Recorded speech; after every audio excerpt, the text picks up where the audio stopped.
Hi guys, welcome to episode 33 of This Nerdocalypse. time, it's gonna work. Yeah, it's not going to be that sad live attempt because my internet decided to crap out on me. 33 is a, what do you call it? A unlucky podcast number for us. Yeah. Because it's just nothing worked. Yeah, I tried. I really tried. We all tried, kind of. I really tried. Probably could have tried harder. You know what? I can't help it. My internet sucks balls when I do shit like that, okay? You know what? I don't need this. I don't need this shit. No, I don't need it. Well, anyway. What do you need? A moment. So. Okay, there's your moment.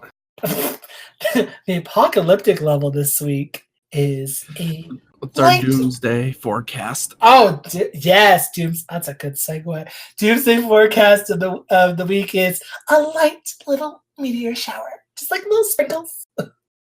Sprinkles of rocks. Put the tarp over your car. Close the window shutters. It's gonna be a little rocky. Like, it's fine. You can ride it out. Nothing big's happening. But, there might be slight damage to the exterior. Yes, slight damage. The littlest of damage. So, to start off this amazing podcast. So this past weekend, I was on a film set in, I think it was Lockhart, Texas, which is like southeast of Austin, Texas. So this is what you did instead of producing our wonderful podcast? Okay, you know what? That's why I tried the live stream. So I'm like, why not do something different on a Thursday night? Because this is why. Well, you know what? I didn't realize it was going to happen like this, okay? I had a bunch of other shit I had to do on top of everything else. I'm like, I don't have the time to do that. So I'm like, you know what? I'm going to try this and see. Yeah, sure. We'll talk about some other stuff later. Okay, you know what? None of that's done either. Well, kind of. It's partially. Mm-hmm. We'll see. Mm-hmm. It's partially done. I'm being picky, okay? Anyway, so I joined the 48 Hours film contest in my city that I'm living in. I mean, I don't know if I said the city or not. I don't think so. I don't think so? Oh, I'm not going to. Let's just call it city. It's a large it's one of the large Texas cities. There's not very many, so you can probably narrow it down. But it's in the south. It's in the south. It's the most southern one. It's the most southern city. It's it's in the top 10 of the largest cities in the country. Anyway, so they had a 48. Yes, it's like number 7. I'm gonna look this up. It's like number 7. It's in the top 10. Keep going. Top 10. He's gonna check it for me. The U.S. Yeah, it's like number 7. No, we're gonna. I mean, I'm just saying. It's like all right, this is from March 2018, so that's new enough. Yeah. Number 1, New York City. Oh no shit. Number 2, Los Angeles. Number 3, Chicago. No shit. Number 4, Houston. Okay. Number 5, Philadelphia. Number 6, Phoenix. Yeah. That one rhymed a little. Okay. Number 7, San Antonio. There you go. Number 8, San Diego. Number 9, Dallas. And number 10, San Jose. Well, there you go. Number 11 is Austin. 12 is Jacksonville. Okay. We get it. We don't need a whole play-by-play level. Well, hang on.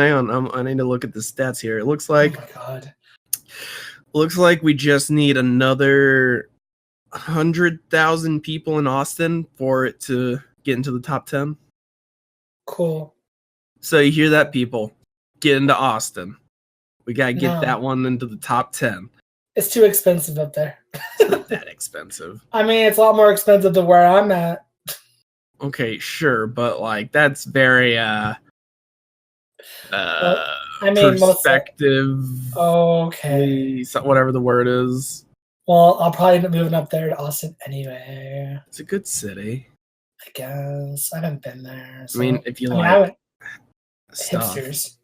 Okay, look, everywhere's gonna have their fair share of hipsters. Well, it's like California and Texas, essentially, from what I'm told. Anyway, enough about Austin. So I was in the 48-hour film contest for San Antonio. I mean, obviously. And I put my name in because I didn't have a group.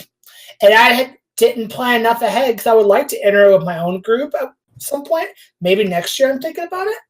But this year I just put my name in. I'm like, okay, maybe a group will pick me up. So I put my name in and put my credentials and my editing reel and all that crap. And I got several offers. And one offer that stood out to me was from this it's Spacefire Studios in Austin. I think it's Spacefire Studios. But it's this studios in Austin. And this guy, he said, hey, I would like to have you on my editing team. You interested? And I'm like, yeah, I'm interested. Well, it's good. So I started talking That's exactly what you said too, and then he was like, yeah, totally. He's like, oh god, I made a mistake. No. But so I started talking to him and he wanted me to do editing. One of the assistant editors. There was in total there was like 5 of us, including the director who did some of the editing too. So there's like a good chunk of us. And so he wanted me to join his editing crew. I'm like, cool, great, cool. And he told me everything that was going to be laid out. There's going to be 2 groups, Group A and Group B. Now it's been one of the assistant editors for Group B. And on top of that, I told him, hey, I have some background in After Effects, so I can do some like VFX, depending on what it is and what needs to be done. I could either figure it out or I already know how to do it. So when I left Friday, I had like I have a folder on my computer right now that's full of VFX stuff. I bought a bunch of stuff, pre-made stuff, presets, and from like everything you can think of, and I downloaded tutorial videos just in case I needed them. I was set and ready to go for whatever genre we had from like everything. Because we don't know what genre we're going to get until about 7 o'clock Friday night. So what genre did you get? I ended up picking the genre because my ride picked me up and went down to downtown San Antonio, and we chose. I'm the one that chose, and we chose either a time travel film or a disaster film, or we could do a movie with both. So you did a disaster time travel film? No, we just did a time travel, a interdimensional time travel. And, it's okay. So think Mad Max meets Ready Player One's cracked out cousin. That's basically what this movie was. I already don't know if I'm excited for this or not. I was. I was like Mad Max and like interdimensional Ready Player One type style. I was like, oh, hell yeah. Kind of feel like I need to have a bat ready. Oh. And our line was like, I don't remember what the line was. We got a line, and then the object we had to have in the film was a tennis racket. So I didn't know how big this. First off, I didn't know how big this set was. So we got everything like cool. So we decided to head up to Lockhart. Lockhart's maybe like an hour and a half drive in the middle of nowhere. This director got a 22-acre plot of land ranch out in the middle of nowhere to film on. Okay, that's pretty impressive. Because he knew people. He knew people that knew people. I wish I knew people. Oh god, I wish I knew people too. Wouldn't it be nice to know people? I mean, I know more people now than I did before, but and then you're all like, you know someone, and then you become friends. Yes. And then you have friends. Yes. And that's it. Friends who friends, and then that's it. And then you have friends.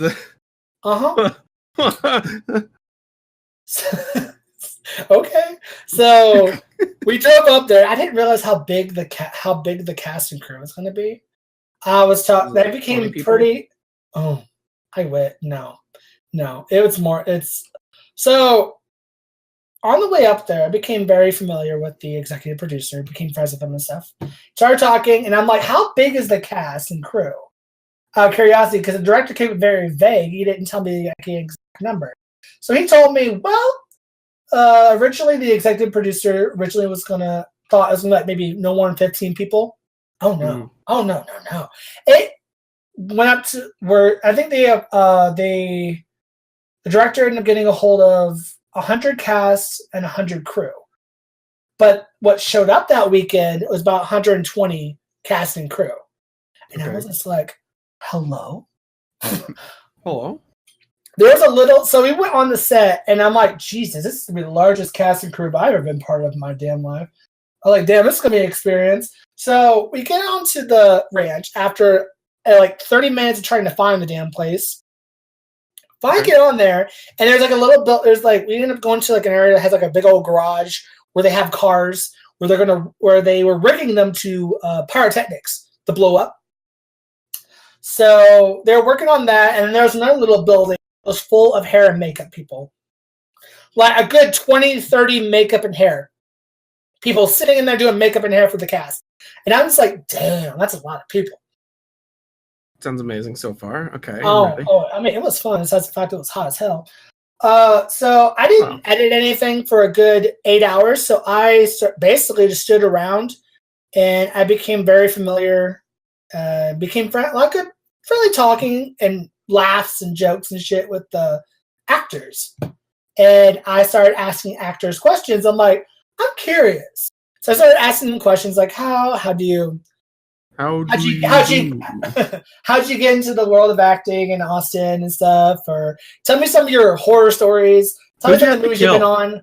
Yeah. So like, some of the actors are pretty cool. We became pretty good friends with a group of actors in general, with a certain group. Mm-hmm. And we started making jokes and laugh for like 4 or 5 hours until about 5 a.m. when they were needed finally on set, and I started getting footage. And so the footage was shot on a beautiful red camera in 4K and or 5K, depending on the red camera they were using. And I was just like, this is what life is. If you record with the red camera and then record what the red camera got with the red camera, does that become 8K? I don't know. Or is that 16? I don't think it works that way, but keep dreaming. Dream big, boy. Dream big. How does math? But, so that was a big set. Editing was interesting. Wasn't all terrible. Granted, everyone was cranky. I mean, when you're working under a stress of less than 48 hours to edit and shoot these large scenes where, my God, I was so mad because at one point they took everybody. They took all the hairdressers and makeup artists. They took all the pyrotechnics. They took all the stunt people. They took all the costume and wardrobe, and they all went out into the middle of the field somewhere, and they shot this one scene in the beginning where they explode the car and they flip a car. And they took everybody but the editors. They had the money to explode a car? Oh, bitch. Oh. Yes. They bought two. They exploded one, and then they flipped another. And you didn't invite me. I didn't know what was going to happen. And you didn't invite me. I didn't know shit what was going on. I was like, what? They're going to flip my car, bitch. Well, next time, find out early, then send me a text like, hey, we're planning on blowing up a car. I'll be like, all right, I'll be down there in a couple hours. Hang on. Tell them to hold on. Because basically the city was right in between Austin and Bastrop. And I was like, oh, I know where that's at. But, so they did this whole chase scene from the heroes with all the villains. And it ended with a car exploding. And then a car with a stuntman in it purposely flipped it. It hit the ground, flipped over again, did a nose kind of spin, and then it landed back on the ground. And I was told that Sun Devil walked out of the car all bloodied. And I'm like, ooh. That's kind of what that's your job. I mean, I didn't know they had stuntmen here too. I was like, damn! And pyrotechnics, I saw one of the actors was helping them, and she figured out how to blow up a car. Can't be that hard, right? Apparently it's not. But I was just like, my God, this is amazing. And I watched the footage, and they shot the footage of the car exploding and flipping in slow-mo. Uh-huh. Oh one of my favorite scenes I saw to edit. I was like, oh, this is beautiful. Oh, come on, and then a red camera too. Oh yes. Oh. You get the detail of every bit of shrapnel. Let's just say the red camera footage is so good and so large in gigs. I had to have an external hard drive connected to my computer to have it on my Premiere Pro. Because all the footage was over 100 gigabytes. It was like maybe 10 pieces of 10 clips. And my computer was like, there's no room for this. And I was like, you want to try what? You want to do what now? That's cute, fam. So we had so in total we had like 3 or 4 terabyte hard drives for this footage. And oh my God, when they say red footage is beautiful, they fucking mean it. Oh, of course it is. I've seen I don't know, I don't want to say big time, but decently fortunate YouTubers get to make videos with red, and like just every opportunity. It's like you hear red and you're just like, I know the quality is at least gonna be there. Oh hell yeah. God, I want a red camera. They actually made them apparently more affordable. I mean, they're still expensive as hell, but they're more like reasonable expensive. Like what I always remember this story. One of my friends told me. He was like watching one of the tech tubers do something, and so basically they were showing off the red camera when, like, I don't know how long ago this was, but they got a second one just so they could have the high quality to show off the first camera. Damn. Like that was some excessiveness, but I bet it was really nice. Oh God, yes. But it was a very interesting experience. It ended in a very concerning climax when the director, bless his heart, ended up getting heat stroke because apparently he didn't sleep, eat, or drink water for like 48 hours. And they called 911, and an ambulance came in. And I'm like, that's when you know it's a party. That'll happen to you. And this director, he's a fucking trooper. He went and go to the hospital in Lockhart, so he lives in Austin. So he went back home, went to the hospital in Austin, got an IV treatment, went back home like at 4 a.m., and then drove back down to San Antonio at 11, and was here by 12 to be there for the editing. When he probably should have just stayed in bed, he still came. And I'm just like, I don't know if you're crazy or just determined. I don't know if you're dedicated or just crazy, because you should be like a little bit of both. Taking care of yourself. Oh, his girlfriend was chewing him out. It's like, actually should be, because he wasn't taking care of himself like he should. That's what she's there for. Oh, yeah. I mean, she was the one because he actually got out by 5. He's like, okay, cool, let's go down to San Antonio and do the editing. And apparently his girlfriend's like, no, you're going to bed. You're going to stay in bed until about 11, and then we're going to go. Because if I have to, I will. She probably would knock him out and be like, no, you're going to sleep one way or another. And I don't blame her, because he's very stubborn. But he knows what he wants. He's just going to be there just doing the army crawl like, no, I got to make it. Yeah, basically. But he did. He made it, and we were there Sunday. We didn't make it to the 48-hour, but hopefully it'll be done to show there anyway. Because they're showing the films, I think, on Sunday at one of the Alamo Draft Houses here in town. And if we turn it in time, I need to get on that. Contact them and see what the update is on that. Right. They will still show it at the theater, but it won't be part of the competition. Right, because you didn't follow the guideline, because somebody couldn't edit it in time. Okay, you know what? There's a team of like 3 or 4 editors. You need to chill. Okay, there was a lot to it. I'm gonna personally blame you. Okay, yeah, personally blame me. I felt like they were all gonna personally blame me, but it was just like a stack of things that just kept stacking until the tower fell.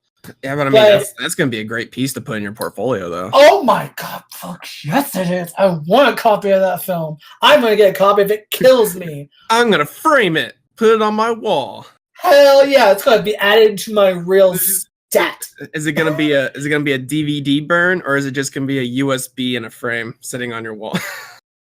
It's gonna be both. It's gonna be it's gonna be my favorite shot of the movie, and then on the USB with it in it. That's exactly what I'm gonna do. Because there's a couple shots. Like there's one shot. I'm not gonna go over the whole movie because, yeah, no but spoilers. But there's one shot where a person's jumping from a pickup truck to a little red car, jumping free fall. Right. While the cars are driving, one actor's like a badass, and he just jumps from one car to another and starts beating the crap out of one of the other characters. I'm just like, this shot, it's all slow-mo too, and I'm just like, this shot is amazing. I love it. It's like very Purge, Mad Max-like, and I'm all here for it. Right.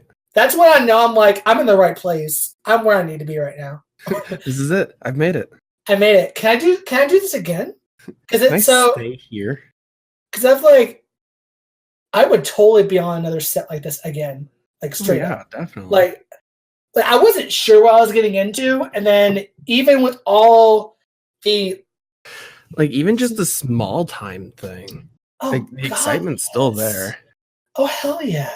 And being on sets, you get to be friends, you get to meet new people and be friends with people and have connections with people. Even though the editor doesn't normally go on set.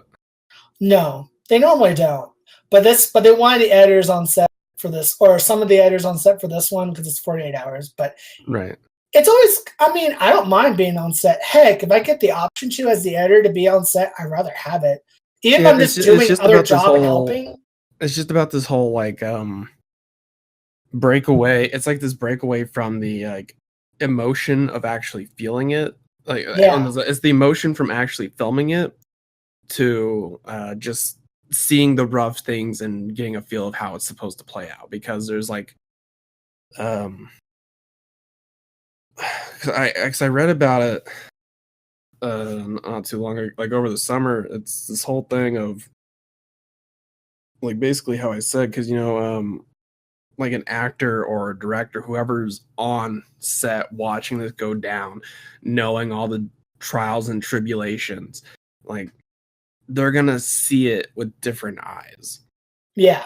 Because they're like, oh yeah, I remember this scene. This was a pain in the ass. We did 20 takes on this and blah, blah, blah. Where the editor, who's not supposed to really be there, is just like, okay, so I have 20 takes of this. This one was the best one. Okay. Yeah. Let's move on. But yeah, normally, the editor's not there. They just give the footage to the editor later normally. But I don't know, being on a set as an editor, watching everything go down, or even talking to not really seeing it, because I was at home base the whole time while they were off doing their own thing in the middle of the fields. Right. But being there and then talking to the actors and the crew, I don't know, you kind of get more of to me, you get more excitement. You become part of the family. Yeah, exactly. You become part of the family, and actually makes editing a lot more fun. In my opinion. Because then you get to be like, oh, I remember this part, and or I met that person, or whatever. I also kind of feel like you'd be sitting there going, they're doing some big scene, blah blah blah. You're just sitting there like, man, this is gonna be a pain to put together.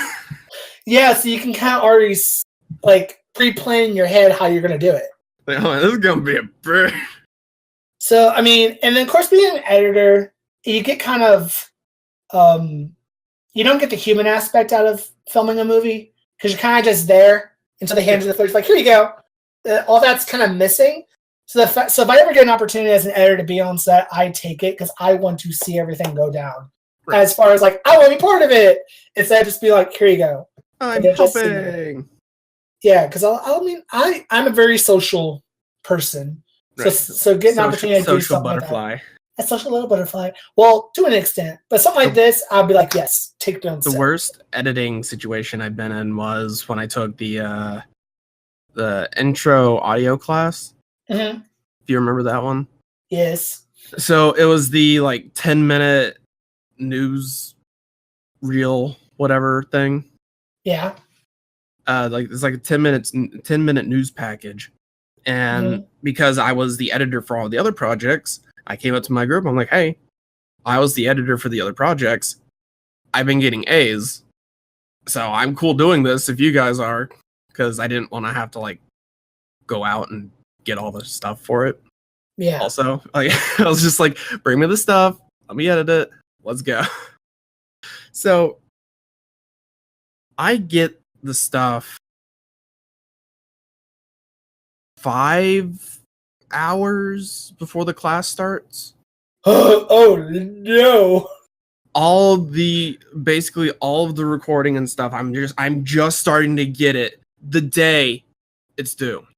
And you're just like, oh Lord help me. I literally only get 5 minutes out of the 10 turned in time. Oh Yeah. So where I could have made a very strong A in that class, I got a B because of that. I mean, because these people wasted like a whole week. See, that's why I think in some cases, for like short-term things, I think the editors should be on set to keep everyone on track, or more part of it, instead of like, here you go. Because I mean, if it's very short-term, I mean, I was so frustrated. On top of just to add another issue on that, when I went to go turn it in online, because I was racing down to that literal last second to get it in. Yeah. I had turned it in over someone else's save. Oh. So I noticed this afterwards. No. I noticed this afterwards, and I just die. I'm like, oh my god, I didn't just ruin us, I've ruined another group. Oh no. So I have to run all the way over to wherever the teacher was, her office. Yeah. And I'm like, okay, here's the situation. What do I do? Like, please don't fail them. It was not their fault. Like, I'm just like, I turned this in. Help. Luckily, she got in contact with the other group. They managed to turn their in, got their grade fine. We got whatever we got out of a grade, and yeah, I'm just happy I've never had to work with them again. Because, oh my gosh. I mean, I'm not gonna lie. It was only audio. But, like, guys, audio takes a long time to edit. There's a reason why I hate audio with a burning passion. It's so... I hate it. Like, testy to get right. Because I hate it.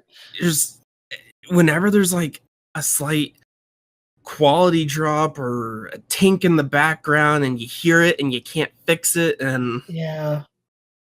Like, oh... I just hate audio. And the executive producer for the film was also the audio guy, the audio editor, and the boom mic guy too. Right. And he was talking about how audio production and how he's going to school for that and how all this stuff. And I'm like, do you have beefy arms? Yeah, I guess. Yeah. Well, bigger arms than I did, so holding up that mic all the time. Yeah, I know. That's exactly it. Whoever's holding the boom mic has muscles. Yeah. So he was telling me about all this. And I'm like, you could do it because I sure as fuck can't. I don't got time. I don't got patience for that. When I have to deal with audio, even if it's syncing footage, sometimes I just want to rage because just, I don't want to deal with audio. I know I have to, but it's my least favorite part of editing is dealing with the audio. I was like, no. If I can get away with not dealing with it, I would. But dealing with editing, you kind of have to deal with audio at some point. Right. At some time. So you have to get away with it. But it's my least favorite part of editing is fucking audio. It's so bad. Anyway, now going into, aside from my magnificent week, we're finally getting into news. So the first news... Yeah, we still got some time. Yeah, why not? So the first news is, these things are very touch, go. So the first news story I got is Ben Affleck enters rehab alcohol addiction. I didn't know he was an alcoholic. Well, I got a better thing that's upcoming. What's that?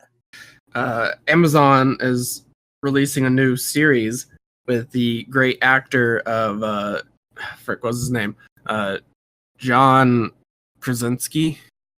Okay. Oh yeah. As what's his name? Jack Ryan. Okay. And it's a Tom Clancy story. Cool. So he's like just an analyst or whatever, but then he's like thrown into the field. So cool. I'm excited to see it because cool, I actually have Amazon Prime. I don't. So when it comes out here at the end of the month, it's on my watch list. Cool. Because he's just a great actor. Yes, he is. And my current man crush. Lot better than Bad Batman. I mean, I've actually seen pictures. I don't know how real they are or not, but with Krasinski being like Mr. Fantastic. I want him to be Mr. Fantastic. And I really want that to be true too. I want him and his wife. I mean, it's not true, it's fan art. But I want him and his wife. But I want it to be true. I want him and his wife to be Mr. Fantastic and the Invisible Woman, and no other options will be acceptable. I shouldn't say that because Marvel just picture in the movie, Robert Downey Jr., Tony Stark talking with Krasinski, Mr. Fantastic about smart science stuff. Oh my god! And then you got Cumberbatch coming in and being like the grouping of smart guys doing Marvel science stuff. You mean the grouping of the Illuminati? Basically. I want that. You got Ruffalo in the back a little bit, but he tries. I need that. I just need it now. And you start a petition. Give me. That's what the fans want. Aside from us, that's a popular vote for who should play Mr. and Mrs. Fantastic. I think he'd be amazing at it. Oh God, yes. Oh God, fuck yes. Ever since A Quiet Place, fuck yes. I thought his acting in A Quiet Place was great. I'm not gonna go into all the other issues I had with it. I've talked about it too much. Don't go into those issues of that amazing movie, okay? Anyway, yeah, Ben Affleck enters rehab for alcohol addiction, which I didn't know he was an alcoholic. So, we could talk about Slenderman. Well, okay, you're getting ahead of myself, boy. I know, it just came to mind because you tried last time, but we could actually do it and be successful this time. You're really jumping the gun. Fuck, boy. Okay, well, no, fine. Talk about his alcoholic addiction. It's fine. His big superhero movie failed, and he turned to the bottle, I guess. That's terrible. You should feel bad about that. I think there's more issues going on than that. Obviously, I think he made a fine Batman. Yeah, he made a right Batman. He wasn't terrible. I didn't like what the writers made him do, but him himself looked like a good Batman. I mean, it was like an older Batman, but it was fine. He did fine. Now, it's good that he's taking initiative to break his addiction. Yeah, no, it's good. Get in there, man. Don't let that control you. Hell yeah, you get better. You get good. You get gooderist. Now, more on movie news. Netflix is reportedly going to make more blockbuster-like films. And they're also adding ads between their binge watching. It's ads for other Netflix shows, but it's still the fact that they're introducing some form of stoppage. I don't care. It's like stop. I mean, it's not. It's not any worse than Hulu. No, but it's still a fact. People love Netflix because there was nothing stopping the binge watching. True. We got used to YouTube ads because we've had to. Yeah. So it's don't incorporate similar things everywhere else. But yeah, Netflix is going to make more blockbuster-like, or as this article says, Marvel-like movies, as far as blockbuster size. Which I'm like, oh, okay, I'm down. I mean, Netflix has come out with some interesting movies, so why not? Yeah, they've had some good, and then some bad. A lot of bad. Well, speaking of bad, As most people think it's bad. I actually don't think it's that bad, but people. Who? Death Note. I actually don't think I Death Note didn't was see that terrible. I didn't see the live act. What the fuck was that? I don't know. That was weird. Yeah. So you or me? I think that's you. No, that wasn't me. I don't think so. Was it? You were breaking. Did you hear anything? No, I heard it from your end, not mine. Either way. So Death Note is getting Netflix's Death Note American adaptation is getting a sequel. I don't think it needs that. I don't know. I kind of want to see what they come up with. Because I'm one of the few people that has an unpopular opinion. I don't think the movie was that bad. Did Light die in the first one? No. Okay, well then I guess they still have room to go. Yeah, because they ended it where I think Maya, the chick that played the character from Maya, the girl, I think she ends up dying or some shit. I don't know. I have to watch the movie again. But they changed a lot of the things in it. Obviously, I have no problem with it. I like the live action Full Metal Alchemist.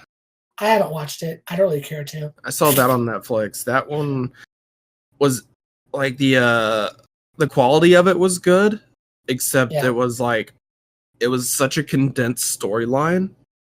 Yeah. That it's like if you didn't already know what was going on, you would have super been lost. Again, I think that one's a missed opportunity to get Western studios involved with a Japanese studio to do it. But that's just my opinion. No, it's the whole back and forth of don't let white people play Asian characters, but yet if Asian but it's when your anime or whatever is based in Western civilization, then you're kind of like, oh, but you can have Asian actors playing characters that are obviously not Japanese. But that's fine, right? Like, I mean, like I said, like it was still fine. Like, I don't care for dubbed things because I'd rather just watch the show instead of trying to read too. But it was fine. Everyone seemed like they were okay. The CGI worked. It was interesting. It didn't look overly bad. Like it didn't look terrible for what it was trying to be. I'm still salty about Attack on Titan. That really does piss me off. It really does. Still, I mean, isn't the anime coming out with the next season though? I think it already has. If not, or at least the American one is coming out soon. What?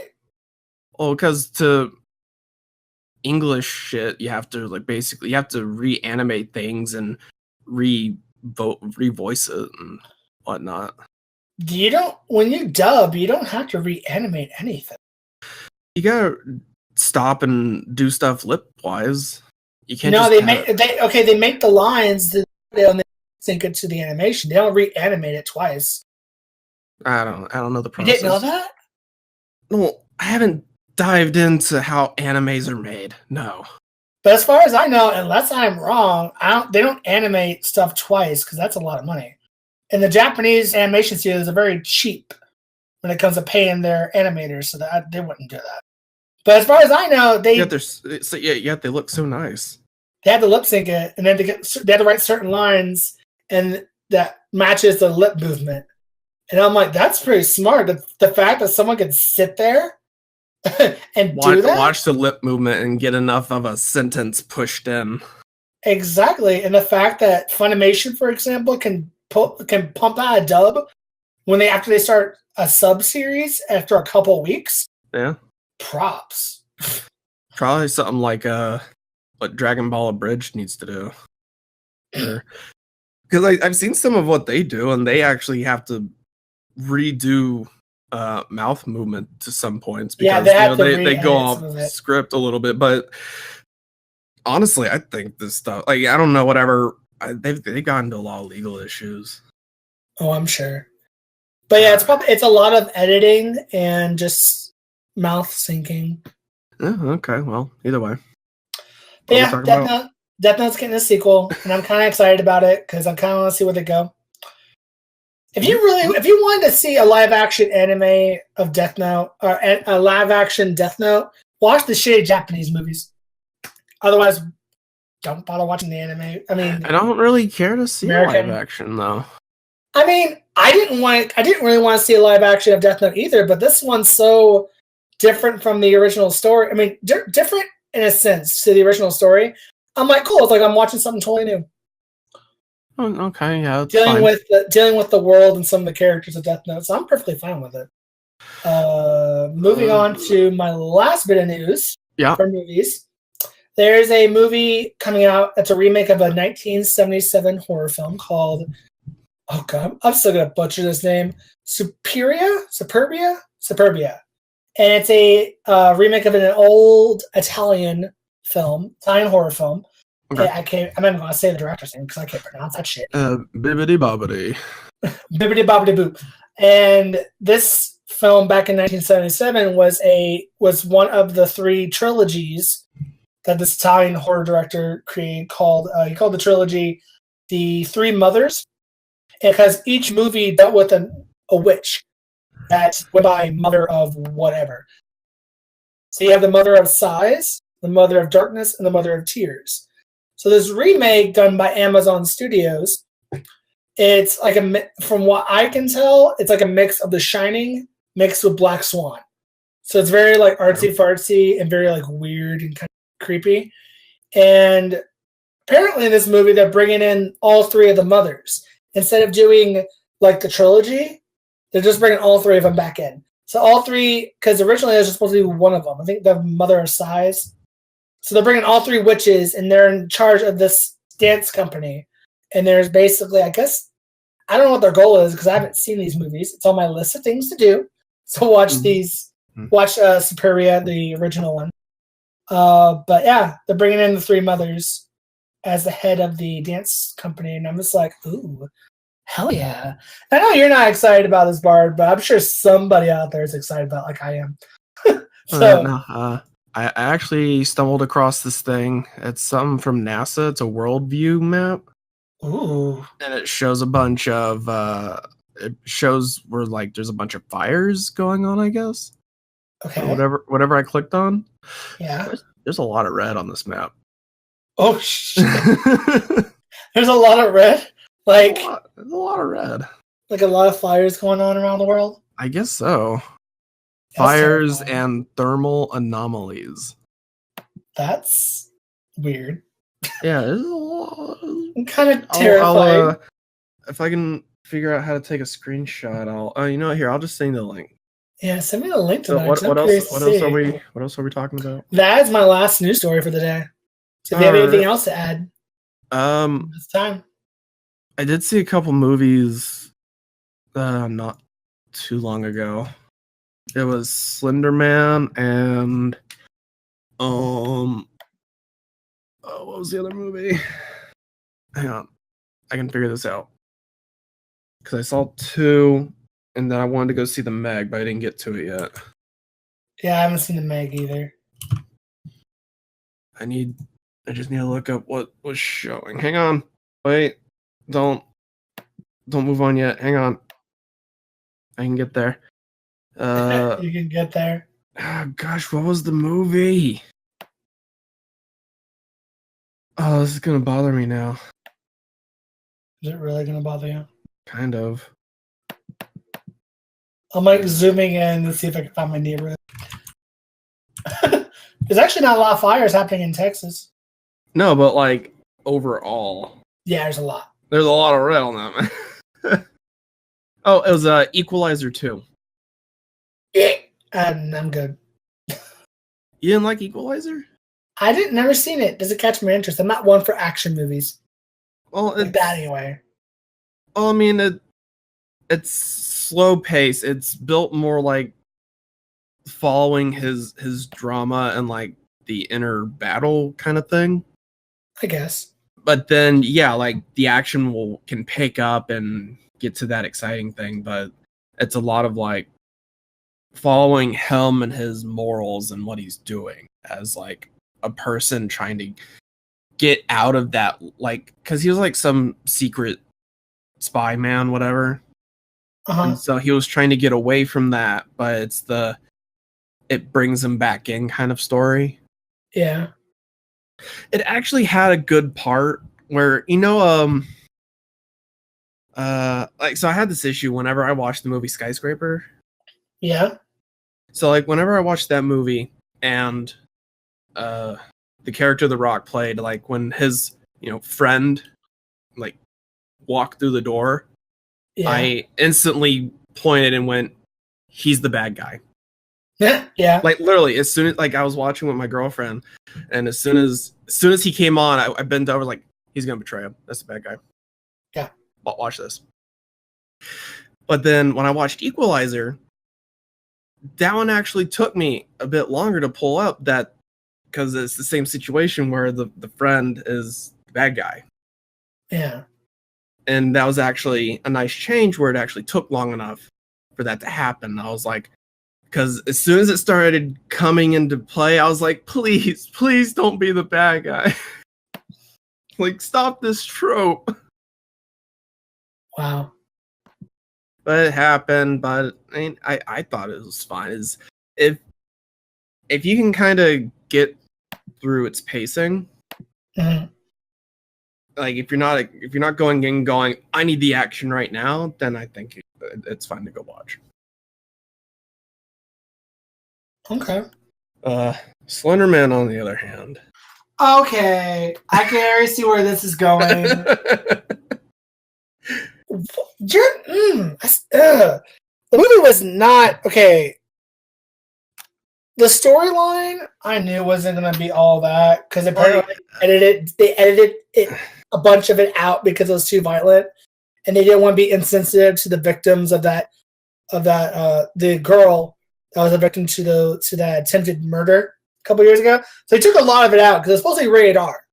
So they dumbed a lot of it down apparently. But my first thing I always said about it was they're like 10 years too late for this movie to have an effect like it could have. I mean, it could still have an effect because I mean it was a very visual. Okay, first off, my favorite thing visually, this movie was great. Yes. Yes. Don't give me that. Visually, to me, this movie was pretty good. Like, okay, like, fine. Visually, yes, it was fine. Like, the cinematics, the camera movements, okay. Love it. The way they portrayed Slenderman, very, like, H.P. Lovecraft, altering reality type shit. I was like, yes, I'm here. That was all worth watching the movie to me. I got a lot of It vibes. Well, yeah, I mean, it's very much from, like, it all stems back to H.P. Lovecraft, very much so. Right. I just, what was it? I kind of felt like this one might have worked better as a found footage. It should have. That would have been amazing. Because that was my, all right, so this, I will state this as my biggest issue of the movie. Okay. Was that I didn't feel anything. I'm going into this is supposed to be a scary movie. Yeah. I had more chills watching. So from the movie The Skyscraper, yeah. I had more chills from watching The Rock almost fall than I did watching Slenderman. And I am not exaggerating. Interesting. Because he almost fell and I clenched up. Yeah. Like, that got me. But this one, I'm like, okay, there he is. Because it was watching a movie. So I could separate myself. Yeah. But with that creature, it thrives. Like even its whole point, like where the narration's going over, where they're talking when a thing happens and he drives you crazy, then people talk about it and it grows. It's like, just making a movie didn't do it. It needed to be like live. It needed to be found footage where it's like the threat of this being real. That's where it would have got its strength from. Or they should have just dived in more into the fact that how it spreads. They should have explored that more too, because I thought that would be a good idea. Something, or like having him more in the background. Yeah. Like he was fine, but his whole point is being just out there, just out of view. like Oh God, yes. or like randomly behind the person. Like how would you think watching like 90% of the movie, seeing him in the back? That would have been better, honestly. Like that's why I would say that's my biggest issue with that movie is it looked fine. That I don't know how old they were. I would say kind of kid actor-ish. Teenagers. Like, yeah, it's like it was fine, but it's built like its direction, whatever, wasn't there for it to give an impact. I saw it, I left, I was like, because it wasn't there. Like, you watch, like, I remember watching like a Let's Player play the old Slenderman game. Yeah. Do you remember like actually kind of freaking out with the Let's Player when he turned around and there's Slenderman? Yeah. Well, you don't get that from the movie. No, I mean, not totally, no. I will give it to the guys who did the film. They got the mythos right about Slenderman and how it works and how he is and what he does. Fine. So I'm Oh yeah, so I mean that's another thing I'm kind of like. I mean, I know the story wasn't that great, and I already expected that. I was like, as long as they get Slenderman right, I'm okay with that. Yeah, like that's what I'm saying. Like they had all the they had the character, like the CGI looked fine, like the cinematics were fine. Like I like the part where he was basically showing them through their smartphone of like, I'm coming for you. Like there was good parts. I just needed it to it's like drag me in more. Like with all the dragging Slenderman was doing in the movie, it didn't happen for the audience. Yeah. I mean, I know it's not a perfect film. No, it's not. That like I said, that was my biggest thing. I like to say we're tired of found footage kind of movies. That one would have probably been stronger as a found footage. Oh, yes, definitely. That should have been more of a found footage movie because that just hell yeah. Because then you're like, that would be like the opportunity to have it. I guess in a few years when we get the remake. I hope they do something with it. I hope they explore more of the mythos. Do more movies on the Slenderman. I just don't want it to go into obscurity and not be used. And someone bought the copyright and no one can do anything. So I'm hoping they don't do that. Well, wasn't Slenderman just some made up creepypasta? Yes, but someone owns the rights to it now because they sold it. Well, sure, but like, I don't know. I mean, yeah, he was just a creepy. Well, I mean, there's more legend to the Slenderman because Slenderman's actually based on pre-existing legends and stuff. So, right. Yeah. I mean, the end part was really gruesome and crazy. Hell yeah, it was. So I mean, that was interesting. But so like I'm saying, like, so imagine this part, right? Mm-hmm. Instead of just watching it cinematically, like, can I? Would it be okay to spoil that ending? Why not? I don't know, because in case anyone cares. So, I mean, all right. So here's basically the spoiler for the ending. The last girl is basically like, so she tells Slenderman to take her, and so she's basically being absorbed into his Slenderman tree. Yeah.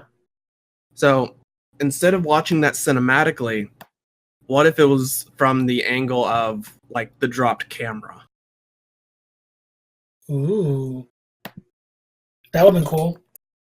Right? Like that, because then I don't know, I just feel like it would, for that creature, it would help bring him more to life and act, because that's the kind of the thing where you need to go, like, it needs to have that realism thing of if I'm walking out of here and it's nighttime, I need to be a little spooked. Yeah. Agreed. So, that's my point about it. Well, this awesome podcast is going to come to an end because it's late. It's almost 2 p.m. Totally not going to break the fourth wall here. Yeah, don't need to worry about it. They don't need to. They don't need to know when we do things. It's totally not on some day at like almost like 1 a.m. You know, they don't need to know that, right? It's 1 a.m. somewhere. Like right now, but great, cool, great. I don't know. Let me look at this world map. Anyway, it's as the kids would say, it's pretty lit. Why is Africa so on fire? Because Africa is always on fire. It's lit. Like that's the biggest blob of like collective red.